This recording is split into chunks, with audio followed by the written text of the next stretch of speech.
All right. Good morning, everybody. Welcome to the 31st session of our Genesis Bible study. We are at a point now where we are roughly going a session, a chapter, or a chapter, a session. And so it's working out nicely. Now, today we're going to start in chapter 30, but my goal is to get us through all of chapter 31. We'll see if we can do that. Since Wendy has not been joining us, I feel more optimism that that's possible. I say that with all love and affection towards Wendy. She's delightful. Okay. All right. Well, let's get to it then. We're in chapter 30. We are going to start at verse 25. And you will remember that the very last thing that happened before when we stopped last week was that God had remembered Rachel, and Rachel bore her son Joseph. Now, of course, little is said about that at the time, but we know that Joseph is going to play a very, very important role here in a few chapters. He's going to be Jacob's favored son, and favored because this is his son by his favored wife, Rachel. All right, so here we go. Verse 25. The heading in my Bible says, Jacob prospers at Laban's expense. This is really good. This is a really clever story here. All right.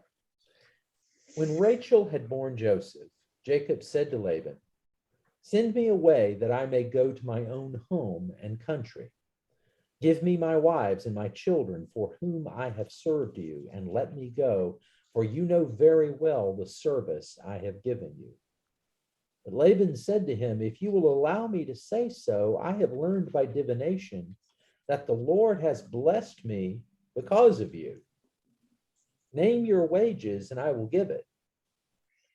Jacob said to him, "You yourself know how I have served you and how your cattle have fared with me.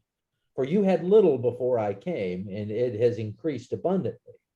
And the Lord has blessed you wherever I turned. But now when shall I provide for my own household also?" He said, "What shall I give you?" Jacob said, "You shall not give me anything.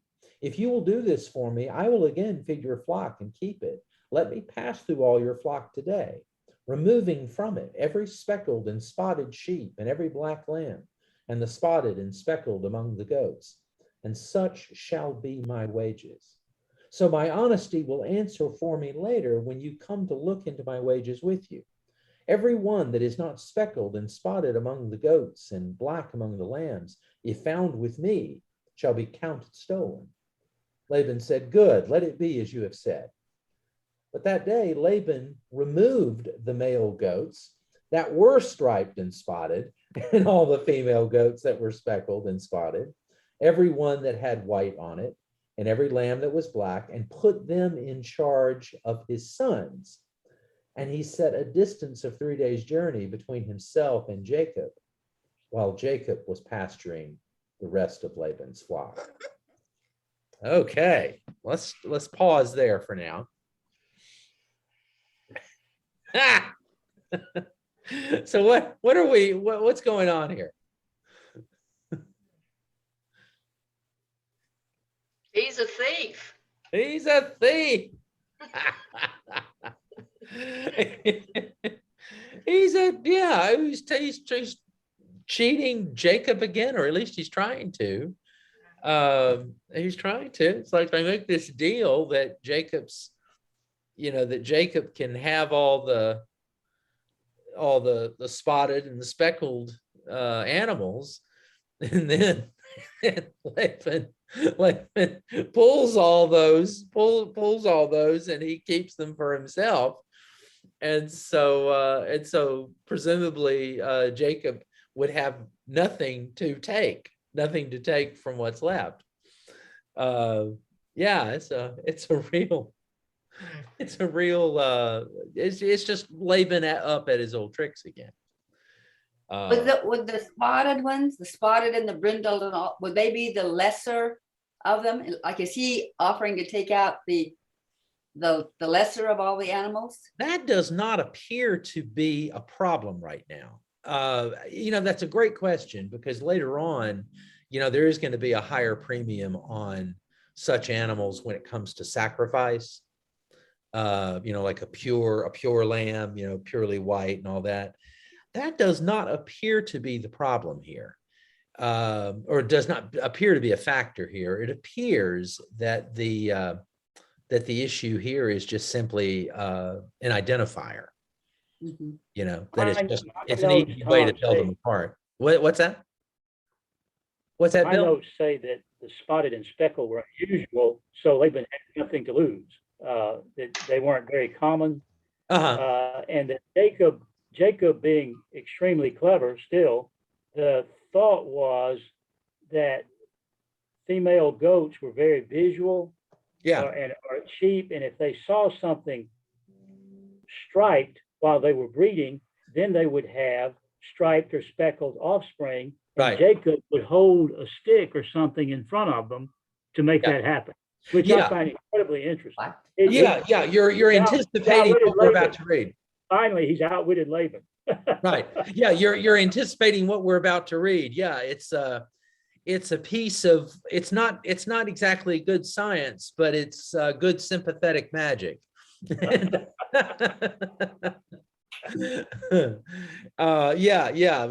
see that here in just a minute.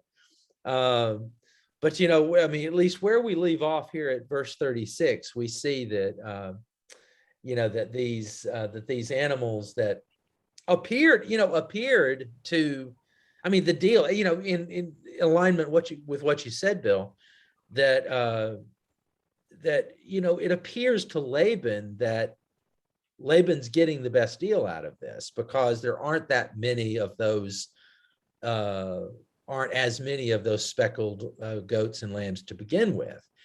And so he imagines he's getting the better end of this stick. But then he goes the extra step of removing them from the flock that Jacob is to take care of. And so he, at least in his own mind, he's giving Jacob nothing to take. So yeah, it looks like Laban is getting the better deal here, and that he's making it even more unfair by his actions. Okay, but then, as you suggest, verse 37, let's look at beginning in verse 37. Then Jacob took fresh rods of poplar and almond and plane, and peeled white streaks in them, exposing the white of the rods. He set the rods that he had peeled in front of the flocks in the troughs, that is, the watering places where the flocks came to drink. And since they bred when they came to drink, at the watering hole, right? You can't make this up. Okay. The flocks bred in front of the rods, and so the flocks produced young that were striped, speckled, and spotted. Jacob separated the lambs and set the faces of the flocks toward the striped and the completely black animals in the flock of Laban. And he put his own droves apart and did not put them with Laban's flock. Whenever the stronger of the flock were breeding, Jacob laid the rods in the troughs before the eyes of the flock, that they might breed among the rods. But for the feebler of the flock, he did not lay them there. So the feebler were Laban's and the stronger Jacob's. Thus the man, Jacob, grew exceedingly rich and had large flocks and male and female slaves and camels and donkeys. Okay. Now, as I suggested a second ago, this is this is not scientific. This is not scientific breeding or anything. This is what I call sympathetic magic, the belief that looking at looking at these things would cause your offspring to, to look like what you're looking at. That's obviously not science, but it is, if you've just accepted it, narrative face value, this is a clever way of Jacob taking advantage of his situation, even though it looked like it was a disadvantageous situation. This is a way sort of around it. And so now he's not only producing spotted and striped and stuffed animals that by the agreement he made with Laban he can keep. He's not only creating ones, but he's also only doing that kind of breeding with the stronger animals, so that the ones that are left that would, by their agreement, belong to Laban would actually be weaker animals, whereas the ones that are turning out spotted and striped and everything are his own, are the stronger ones and his own. And you repeat this over a few generations of animals, and you've got quite a flock, and they all belong to Jacob, and they disproportionately belong to Jacob. And the ones that do belong to Jacob are the stronger animals. Again, this is not scientific. This is not something that would work, like in real life, but in terms of the belief of the time, this is what we call sympathetic magic. It's something I was an anthropology major in college. This was something that we studied as part of more primitive cultures. The belief that by doing something in a ritual way that it would have an effect on something else. For example, this is why, for example, that when you have fertility gods, and they're gods, gods of the weather, gods that are believed to provide rain. You gods of fertility, gods of the crops. You pray for rain, and then hopefully the gods answer, and you get rain, and so your crops come up abundantly. And that's why, if you ever thought about this, that's why sexual rituals were so often associated with fertility gods, having to do with agriculture, because the belief is that by performing a real life sexual ritual, that it would, by the principle of sympathetic magic, that it would be a way of making something happen in the natural world, making it rain, through a very concrete ritual. It would be a way of making it rain. And that's called sympathetic magic. And it's very common in primitive cultures all over the place. And so here you have an example of that belief. And so, rather than attacking it and saying, this is crazy, whatever, just take it at face value. This is, we're going to, just like we would read, any number of stories with some fanciful elements, we would just take it at face value and say, this is important for the story to continue, for the story to play itself out.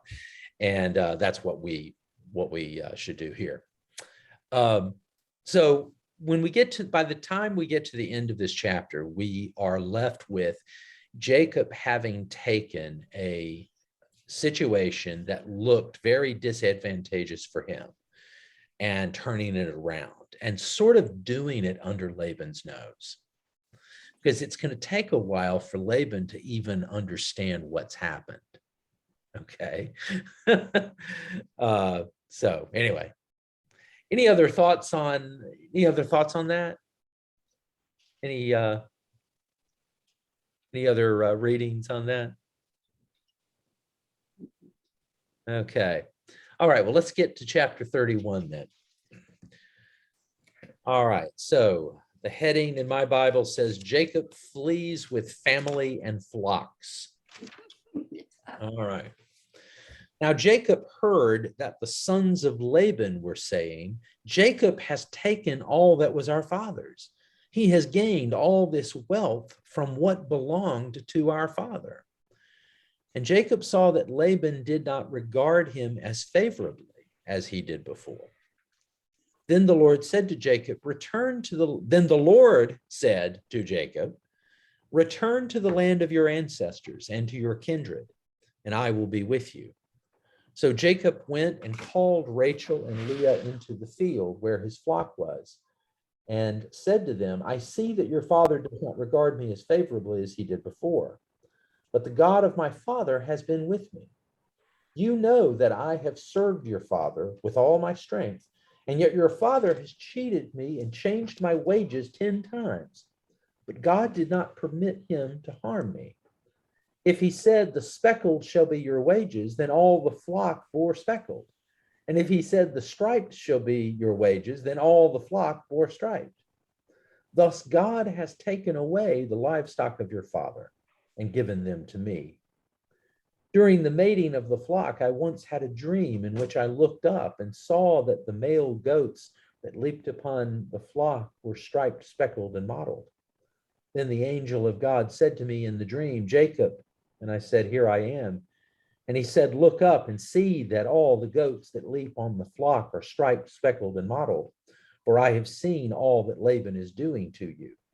I am the God of Bethel, where you anointed a pillar and made a vow to me. Now leave this land at once and return to the land of your birth. Then Rachel and Leah answered him, is there any portion or inheritance left to us in our father's house? Are we not regarded by him as foreigners? For he has sold us, and he has been using up the money given for us. All the property that God has taken away from our father belongs to us and to our children. Now then, do whatever God has said to you. I'm going to keep reading to verse 21. So Jacob arose and set his children and his wives on camels, and he drove away all his livestock, all the property that he had gained, the livestock in his possession that he had acquired in Padan Aram, to go to his father Isaac in the land of Canaan. Now Laban had gone to shear his sheep, and Rachel stole her father's household gods. I'll say more about that in a second. And Jacob deceived Laban the Aramean in that he did not tell him that he intended to flee. So he fled with all that he had. Starting out, he crossed the Euphrates and set his face toward the hill country of Gilead. All right, let's pause there. Okay. Okay, thoughts?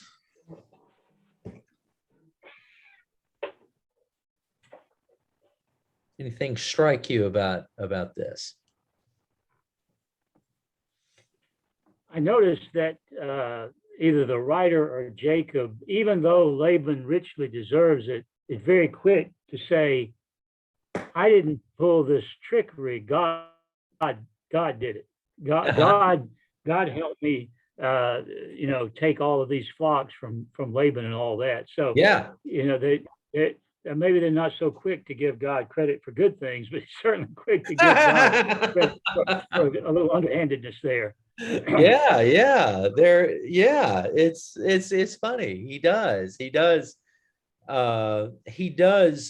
state this, especially as he's making the case to Leah and Rachel, who might be in a position where they feel divided, where they have to choose between their father or their husband, and Jacob is making his case, and he makes the case in verse 6 based on his own labor. Wives, I have been up to this for 20 years now. On top of it, your father has been deceiving me, been trying to cheat me the whole time. He's changed my wages 10 times. He's constantly shifting the ground, or as they say, shifting the goalposts, as it were. And then Jacob goes into that dream that he had. Okay. Now, this is the second time that Jacob has a dream. Okay. The second time. The first time is something he refers to, as he's telling this to his wives. That in the dream, there's the reference to, God is speaking and says, I am the God of Bethel. Well, you will remember just, I don't forget if it was last week or the week before last, where Jacob, is leaving home. He's leaving Isaac, his parents, escaping from Esau. And on the way to the land of Laban, he finds a place and there's a stone and he lays his head on the stone and he sleeps, and he has the dream of the ladder, of Jacob's ladder, or as we described it, like a ziggurat. He had a vision of a ziggurat and angels, ascending and descending on it. And then he wakes up and he says, how awesome is this place? This is none other than the house of God. This is the gate of heaven. And he names the place Bethel, which literally means house of God.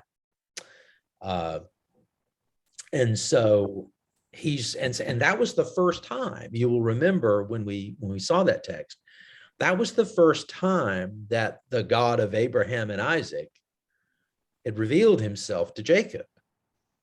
I mean, up to this point, Jacob only knew about God by reputation.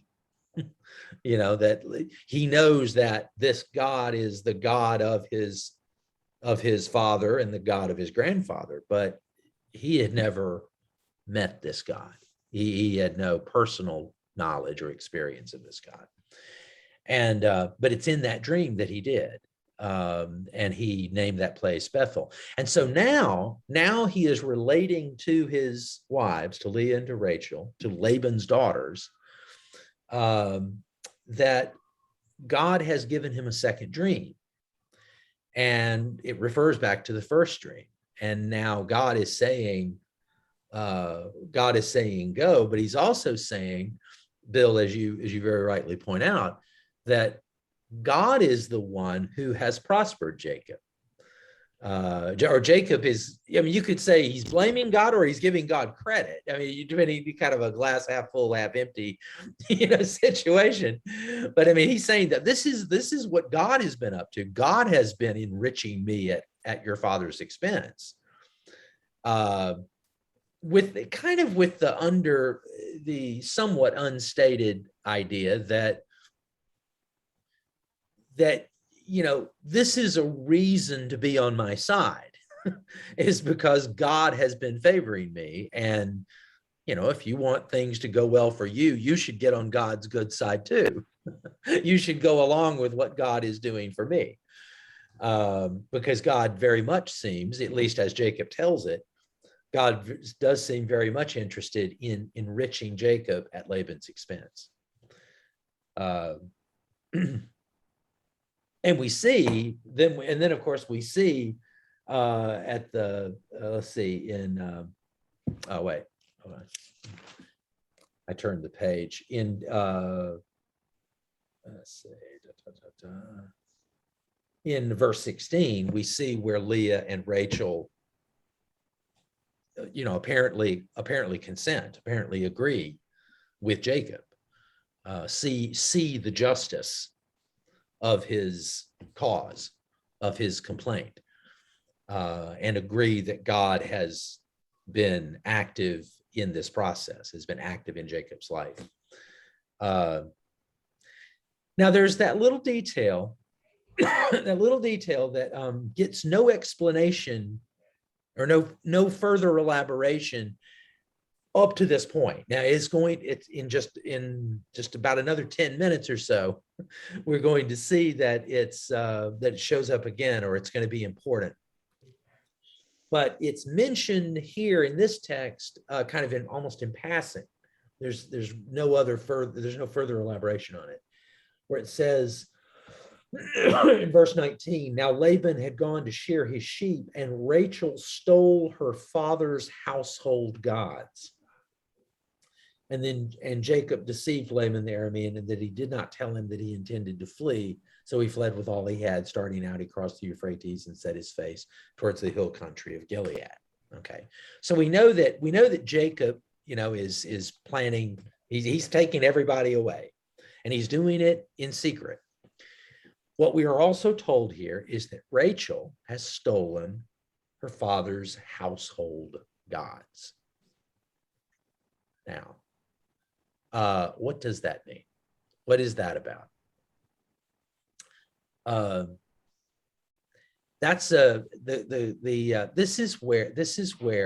This is an example. It may not be, it's not immediately obvious, but it is an example of a theme that has been showing up. And it is the theme of stealing a patriarchal blessing. Okay, we know Jacob's already done it. Okay, here we see, and we're going to see, that Rachel really is Jacob's match. She really is capable of the same kind of trickery that Jacob himself engaged in. And she does it at her father's, and even more specifically, her brother's expense. So what are household gods? Okay, well, household gods in this case would be, they would be understood as, at least by Laban anyway, would be understood as real deities, as real gods. Not big gods, but gods, powers, spiritual powers that were connected to the peace and prosperity of Laban's family. Okay, so one propitiated the household gods for one's own family's prosperity and health and success. Okay, and so these gods were, again, they were connected to the family. In some cases, they were thought of as ancestral spirits. Okay, and so these gods, and by gods I mean these statues. I mean, that's what they were, little statuettes. Okay, and these little statues would be passed from one generation to the next.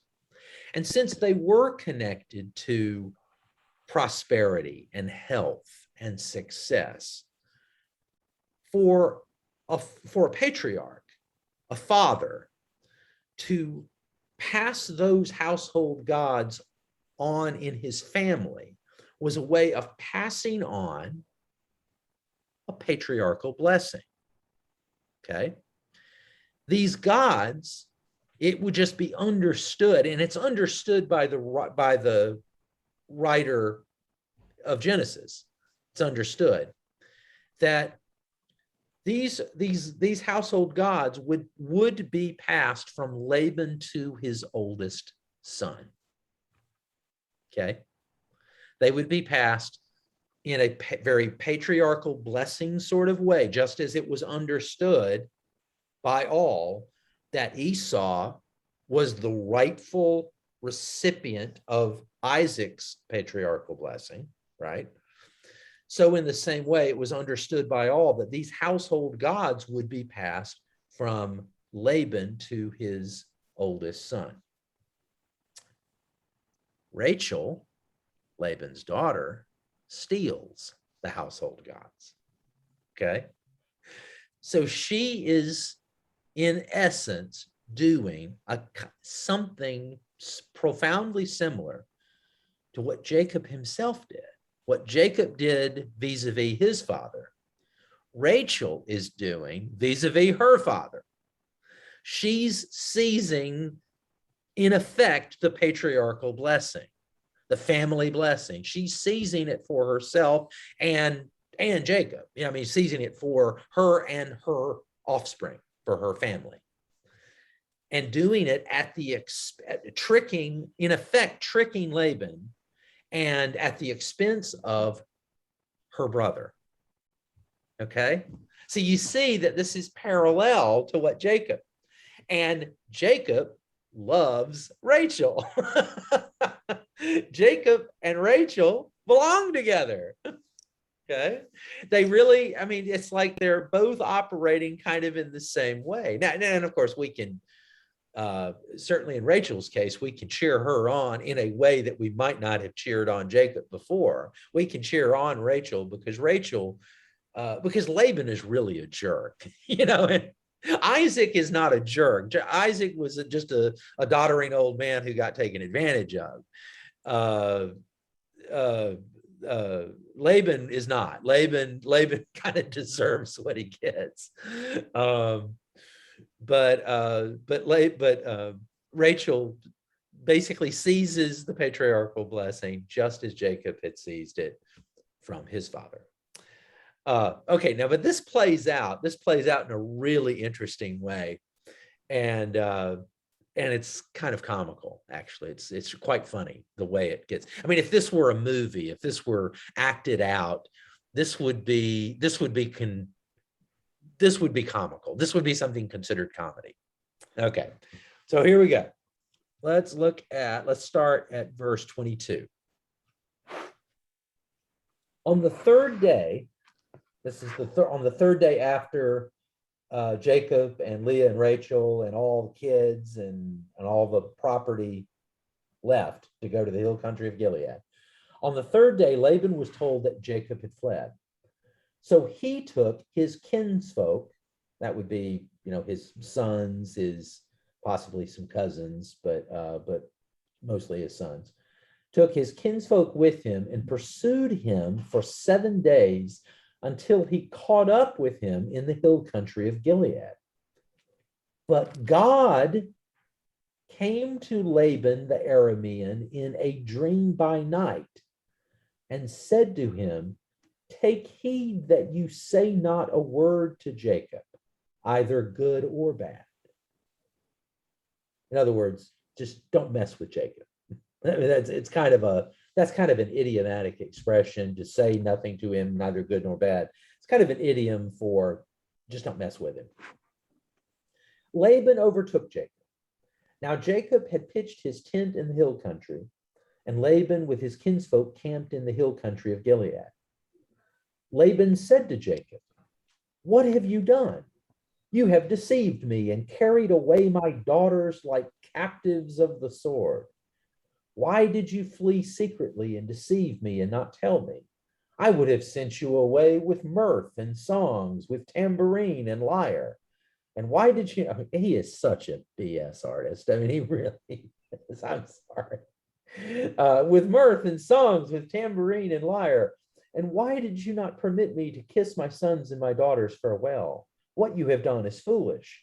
It is in my power to do you harm. But the God of your father spoke to me last night, saying, 'Take heed that you speak to Jacob neither good nor bad. Even though you had to go because you longed greatly for your father's house, why did you steal my gods?' Jacob answered Laban, 'Because I was afraid, for I thought that you would take your daughters from me by force. But anyone with whom you find your gods shall not live. In the presence of our kinfolk, point out what I have that is yours and take it.'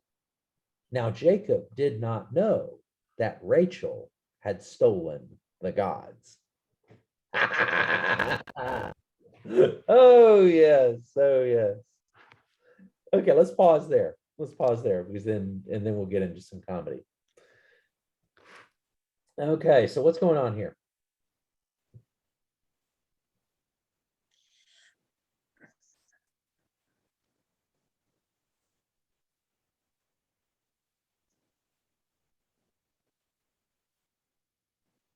Take a look at verse 24. Oh, Lois, yeah. I was just thinking it was kind of weird that Jacob's quote, God spoke to Laban. I mean, this will be a first time, right? And yes. yet it doesn't seem to be such a big deal. Laban doesn't say, gosh, your God spoke to me and my household gods have never said a word. You know, he didn't Right. make a big deal about it at all. It's kind of puzzling to me. Yeah. No, it's, God comes to God, Jacob's God comes to Laban and speaks to him. And it's, at least apparently, it's enough for Laban not to just kill Jacob right there, or attack him, or try to take his stuff back, or anything like that. Apparently it's enough. It makes enough of an impression on him that he's afraid to do it. He's afraid to act against Jacob. Yeah. This is a first. Laban has never heard from God. He's never heard from Jacob's God at all until now. Why did Jacob confess to stealing the gods when he hadn't? He didn't confess to it. He confessed to doing what's obvious, and that is having taken the daughters, taken the property, and all that. Only Jacob would say, well, it's my property. In fact, it's my stuff. Everything that I have is mine. It's not yours. And why did you steal my gods? Right? Laban said, why did you steal my gods? He said, because I was afraid, for I thought you would take your daughters from me by force. Not actually anyone who finds your God shall not live. Yeah, he's not actually referring to the gods when he's referring to the daughters. Oh, okay. So he's not referring to the Rachel stuff. Yeah, because see, Laban is way overstating the case. I mean, in addition to the household gods, he's saying that you've basically left with my property. Beyond the gods. I mean, you've taken stuff that's mine in general. And Jacob is basically challenging Laban to say, well, what have I taken that's yours? Look for it, look among the stuff and see if there's anything that's yours. And I certainly haven't taken your household gods, but he of course he acknowledges that he's taken stuff, he's taken his daughters, taken Laban's daughters and whatnot. Now what Laban doesn't fully appreciate is that the daughters are with Jacob by choice. Mm-hmm. They could have stayed with Laban if they'd wanted to, but they, for better or for worse, they bought it. They bought Jacob's story of God being on his side and their father, trying to cheat him. They believed it, and so they have sided with Jacob in this conflict. But Jacob is totally unaware. Okay, bye, Sandy. Sorry you have to leave.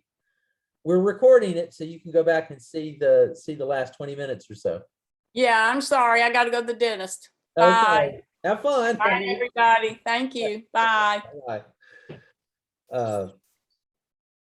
So Jacob is unaware of this household gods business. It is the way it was told before. Only Rachel knows that she did it, but she's not told anyone. She has stolen this patriarchal blessing, and Laban recognizes this. It's interesting that Laban's oldest son doesn't become involved in this conversation, at least not by name. He could have, because the stealing of the household gods would have been in a sense a direct theft from him, from something that would stand to be rightly his. Okay, so let's see, but I thought you would take your daughters from me by force. I mean, all this stuff that Laban says about, I would have sent you off with tambourine. No, anyone who believes that is a complete numbskull. Laban wasn't about to do anything like that, but he's pleading innocence and saying, oh, you've wronged me and all this. So here we go, verse 33. So Laban went into Jacob's tent and into Leah's tent and into the tent of the two maids, but he did not find them. That is the household gods. He did not find them. And he went out of Leah's tent and entered Rachel's. Now Rachel had taken the household gods and put them in the camel's saddle, and she sat on them. She sat over them. Laban felt all about in the tent, but did not find them. And she said to her father, "Let not my lord be angry that I cannot rise before you, for the way of women is upon me." So he searched, but did not find the household gods. Okay, let's just pause and tip our hat to the writers and to what Rachel does in this situation. She's sitting over and she totally makes up this business about that and and uses it as an excuse for not standing up. And so the household gods are under her the whole time, and Laban, of course, doesn't suspect anything. And so he concludes that no, they're not here either. So a little trickeration on Rachel's part. I just love the reason, just got to tip your hat to the reason. I can't stand up. It's that time. It's that time of month. Can't stand up. Oh dear. This is really in the Bible. That's what I want you to, I want you to register to say this is really in the Bible. That's one of the things that I love teaching Bible or lessons of this sort, especially to non-church audiences, like to community adult education centers and whatnot, folks who are not as familiar with the Bible as maybe church people might be. And I love saying, both in this case, but in many other cases, something that just doesn't sound like if you don't know the Bible, something that doesn't sound like it would be in the Bible, and yet it very much is in the Bible. And I say, look, I promise you it's there. If you don't have your Bible, look it up later. I promise you that it's there. It really does say this. All right. So verse 36. Then Jacob became angry and upbraided Laban. I mean, so Laban's been on this tear, and now Jacob's just fed up. He's fed up with everything. And Jacob became angry and upbraided Laban. Jacob said to Laban, "What is my offense? What is my sin that you have hotly pursued me? Although you have felt about through all my goods, what have you found of all your household goods? Set it here before my kinsfolk and your kinfolk, so that they may decide between us two. These 20 years I have been with you. Your ewes and your female goats have not miscarried, and I have not eaten the rams of your flocks. That which was torn by wild beasts I did not bring to you. I bore the loss of it myself. Of my hand you required it, whether stolen by day or stolen by night. It was like this with me. By day the heat consumed me, and the cold by night, and my sleep fled from my eyes. These 20 years I have been in your house. I have served you 14 years for your 2 daughters and 6 years for your flock, and you have changed my wages 10 times. If the God of my father, the God of Abraham, and the fear of Isaac," I'm going to say more about that too.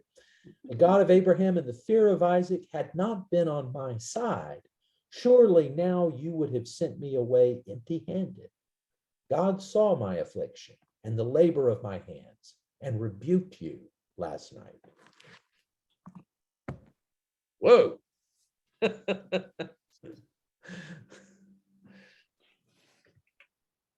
it make you wonder a little bit? And I was thinking of this earlier, why Jacob didn't leave a long time ago. Why did he stay there and put up with that for all that time?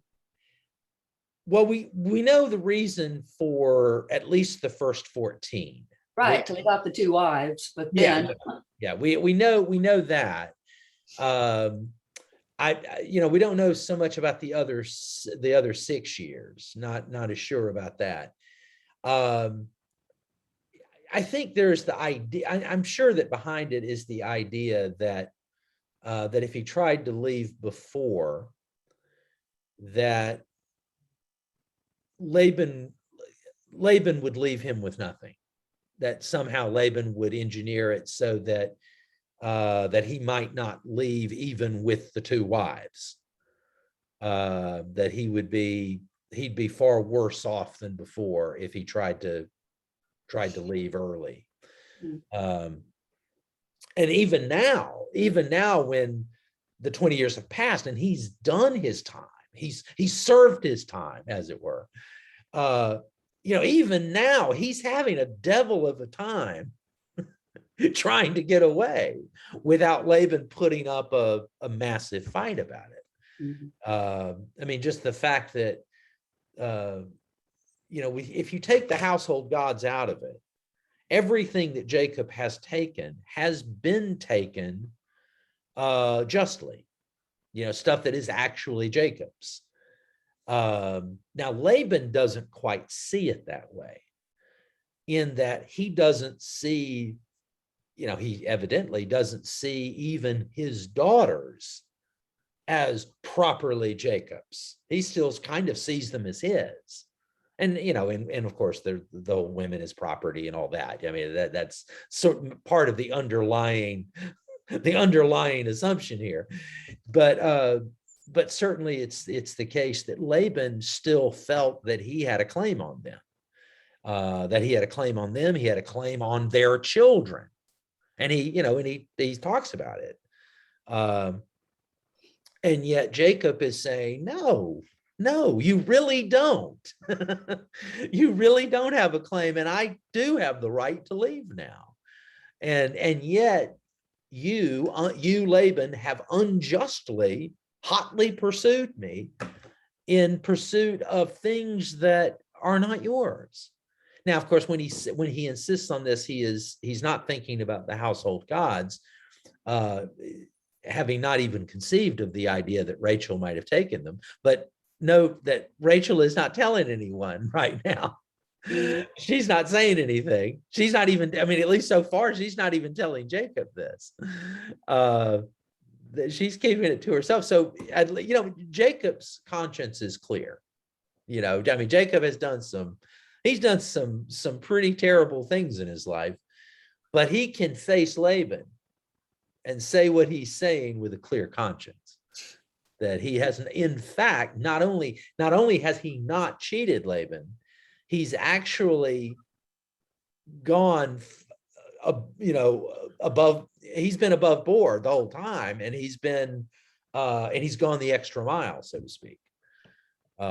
He has borne hardships, all in the name of being loyal to his word and loyal to Laban, and for what he, and so he has earned what he is taking away. He has the right to take from, and what he's saying, and what seems to be the clear message of the text from the narrator's point of view, is that that's exactly how God sees it too.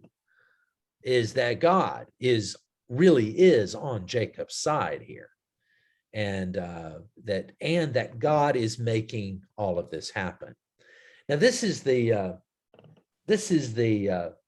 curious thing here, and it's something the text suggests, is that though Rachel has taken the household gods, and the household gods are supposed to bring, prosperity and health and success, within a family, that though she has stolen those household gods, presumably bringing the blessing of those household gods on their family, the irony is, of course, that not those household gods, but God, Jacob's God, has been the prime mover in this blessing that has come to them, to Jacob, to his family.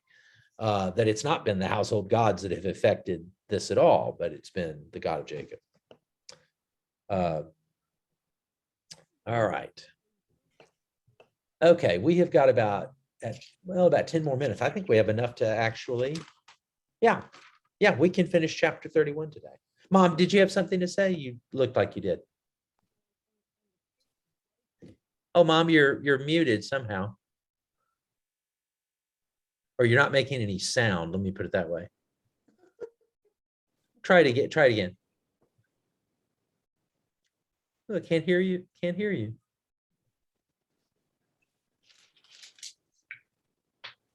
Can't hear you. Oh, shoot. Okay. Oh, well. They say that Zoom meetings can often be like seances where you say, are you there? Are you there? Speak if you're here. One more little comment before we move on. Yeah, please. And that is the idea that Rachel would take those household gods when in the past she has referred to Jacob's God as giving her a son. And Right. she named him Joseph, saying, may the Lord add another son. So it's not that she doesn't know about Jacob's God. She just, I guess, being raised with the household gods has a bit of that belief too. Yeah. Oh, yeah. And I think that's true. And, this is a time in the history of Israel, the history of the Jewish people, before the Jewish people are even rightly constituted as the Jewish people. These are sort of pre-Hebrews at this point, pre-Jewish in a way. And this is a time when these ancestors of the Jews would not have been strict monotheists the way later Jews, of course, would be. Not that they weren't committed to God. They were committed to Israel's God, or in this case, the God of Abraham, Isaac, and Jacob. They were, but they did not deny the existence of other gods. They did not, Rachel would not have denied the existence of her household gods. Okay. Tom, I get the impression she didn't really, and I could be wrong about this, that she didn't really worship these gods, but felt that they had certain influences, kind of like Catholic saints. Yes. They don't worship them, but they believe they have. They have powers. I don't get the impression she actually worships them, but Right. They all believe that they had certain influences in their lives. Yes. For prosperity and peace and Yes. that kind of thing. Yes. So, No, I think that's a good way of looking at it, because it's the same kind of thing. They're not, nobody is saying these household gods, created the universe or anything like that. That their powers were very much connected to this particular family, and all that. And so yeah, it would be kind of like having, like, if you're a really, really, really traditional, bordering on superstitious Catholic. Now, I'm not saying all Catholics are like this. So what I'm saying is that there are some among the Catholics who are so traditional, who are so, very much into the cult of the saints and whatnot, that it does kind of, it's like, I have a statuette of St. Christopher in my home because I don't even know what St. Christopher does. I mean, I just pull that out of nowhere. Travel. Travel, right. I'm a traveler and everything. So I have, a statuette of St. Christopher in my home, and I'm always, putting in a word to St. Christopher to help me on my travels. Kind of like that is the idea. No one would claim that St. Christopher created the world or anything like that, but St. Christopher, by my belief, can help me with my travel, and so in the same way, these household gods are very much connected with this particular family and can help, so the belief goes, with my family's prosperity, my family's success, and so forth. There is no reason in the world to believe that Rachel ever let go of those beliefs. There's no reason, frankly, there's no reason to believe that Jacob ever denied that those household gods might be able to help the family too. What is clear, though, is that Jacob is growing into, as time goes on, he is growing into an increasing heartfelt commitment to the God of his father and the God of his grandfather. He's to a passionate commitment to this God. It's still in process, even at this point. It's still very much in process. What is clear, though, from the narrator's point of view, is that the God of his grandfather and his father has been active in all these 20 years, from the time that he revealed himself at Bethel in the dream. From that time forward, God, the God of Abraham and Isaac, has been active in Jacob's life, even in the shadows, and bringing things to this point, so that, again, at the end of the day, Jacob is going to come back home as Rebekah, his mother, had said he would one day. Just didn't know when that would be. But that Jacob would come home one day. Well, now he is on his way. Laban has pursued him. They've had this confrontation. Jacob has insisted on his innocence, and we can see that he is speaking with a clear conscience. But Laban wants to kind of, okay, look, if this is going to happen, then we need to make a deal. And that's what happens in the rest of the chapter. So let's look at verse 43, and we will conclude our study today with that.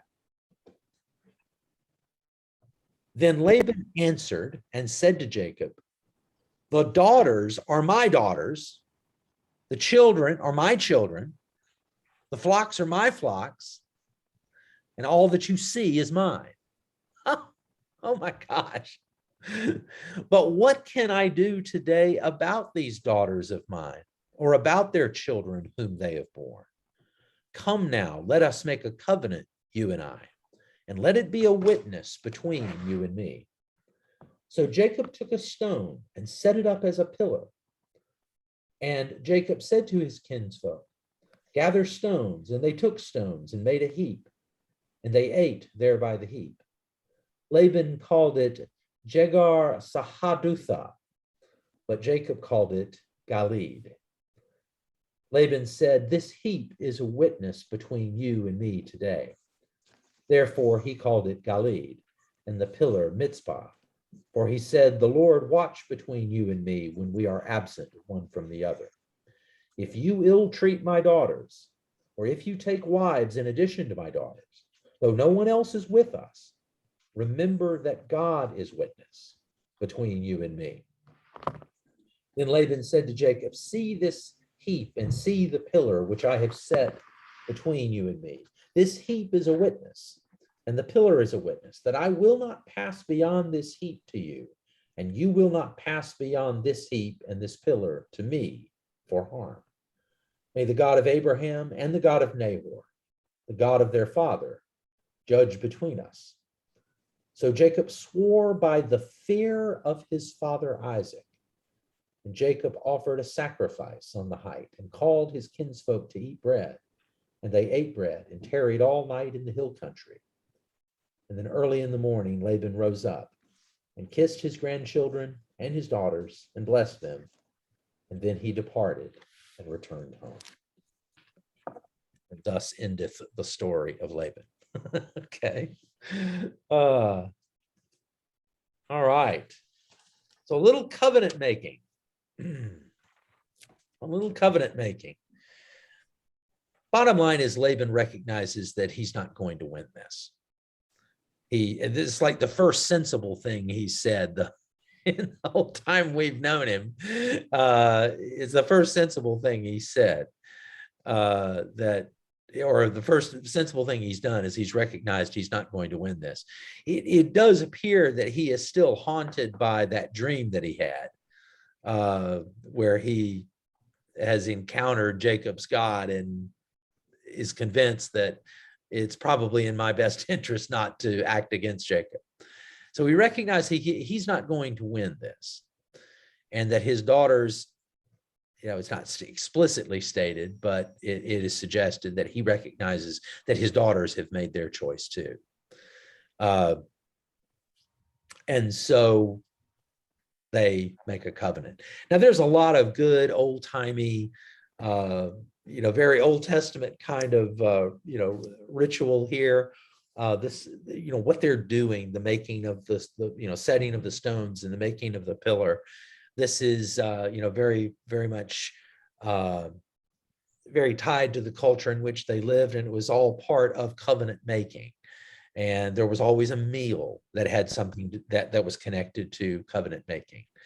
You will recall that the stone that Jacob set up at Bethel. This was the beginning, in effect, of the covenant that God was making with him and he with God, in a manner of speaking. And here, this is a covenant between the two of them. This covenant actually has two parts, and it appears that one comes from one of our sources, the J source, and the other actually comes from E. And that what the redactor has done is actually combined these sources in a quite skillful way. And so what you have then is, in effect, two pieces of this. The first is that you, Jacob, will not take another wife. Okay, it's like, I can't stop you from taking my daughters, but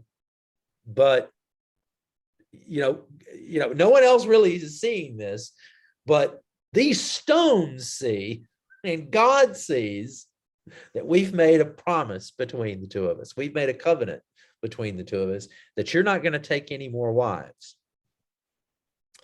And you're not going to mistreat them and so forth. You're not going to do anything to harm them. And so then, but then he says, this is also the heap of stones in this mitzvah, or another way of saying the same thing is watchpost. Mitzvah is Hebrew for watchpost or watchtower. That this place is going to mark a boundary. It's like you on one side, me on the other, and that neither of us is going to cross this boundary to harm the other. So even there, it's an acknowledgement of the tense situation, the tense situation between these two. But saying that these are a witness, this is a boundary that neither of us is going to cross to seek harm for the other. And so it is. I have a question. Yeah, I always have questions. Oh, please. Okay, verse 49. Uh-huh. May the Lord watch between you and me when we are parted from each other's sight. That is a blessing that we use. I've heard that a lot. Mm-hmm. Is this the only place in the Bible where it is? Is this where it comes from? Yep. And when we say that blessing, it has a totally different meaning than what Laban. It's totally ripped. Yeah, it's totally ripped from context. It's totally ripped from context. I used to actually have a little necklace that had one half of a circle. It was like a jagged thing, and an old girlfriend of mine had the other. Sarah had the other. I had one, she had the other, and on the rim of it, that's what it said. It said that blessing. The Lord watched between the two of us, and it was meant to be, because that relationship was mostly long distance during the time that it was. We wore them as a sign of bond between the two of us. It wasn't exactly seen it nowadays. Yeah, it wasn't exactly an engagement ring or anything like that, but it was certainly something that was meaningful for the two of us. But yes, that is where it comes from, and it is completely wrenched from the original context. That's interesting, yeah.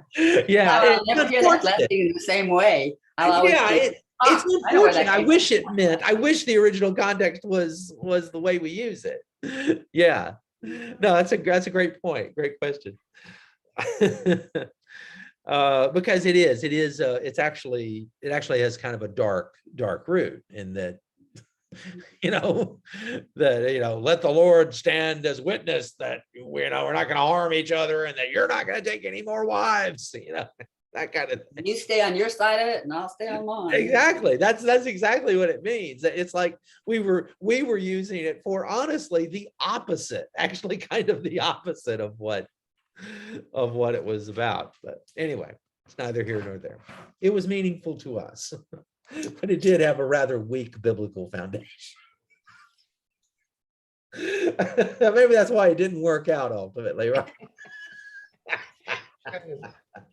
All right. Well, enough on that. Okay, so obviously the passage ends with Laban essentially accepting defeat and kissing his daughters and his grandchildren and saying bye.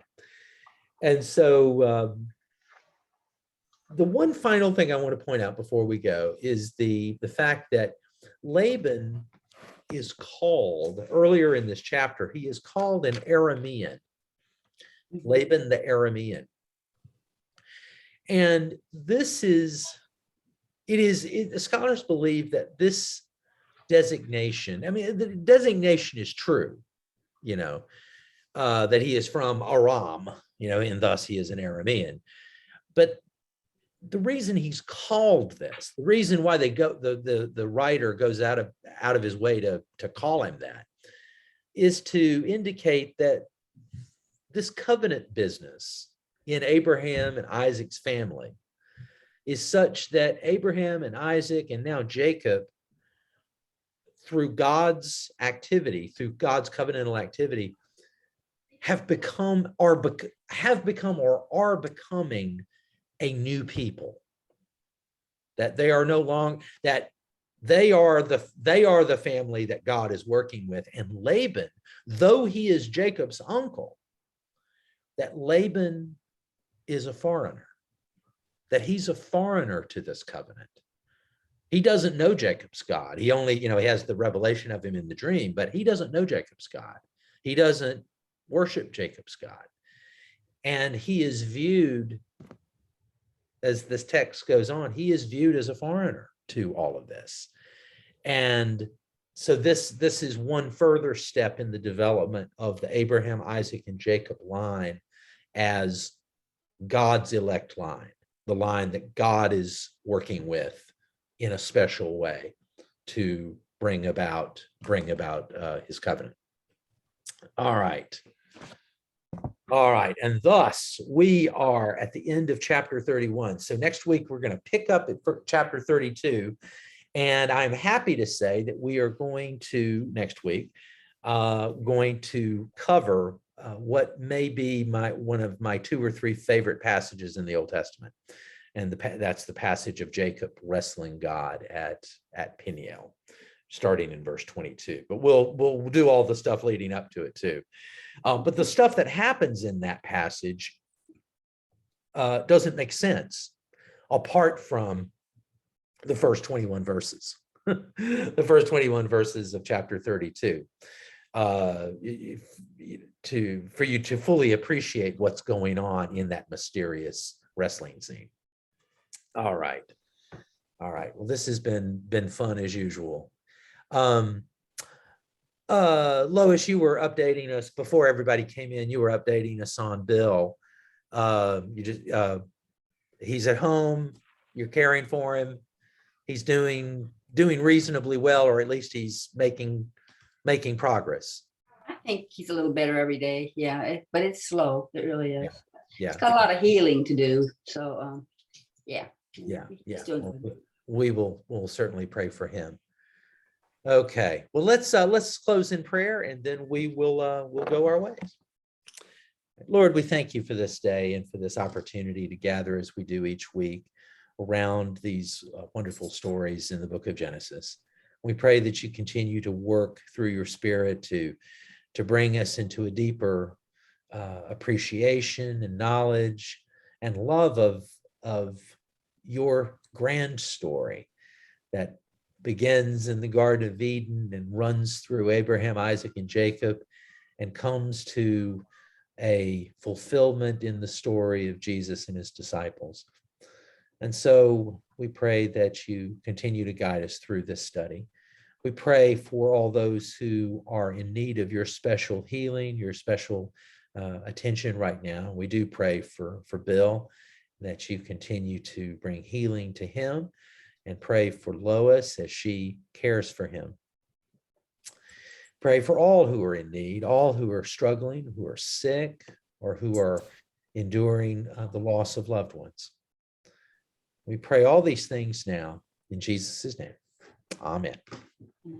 Okay. Okay.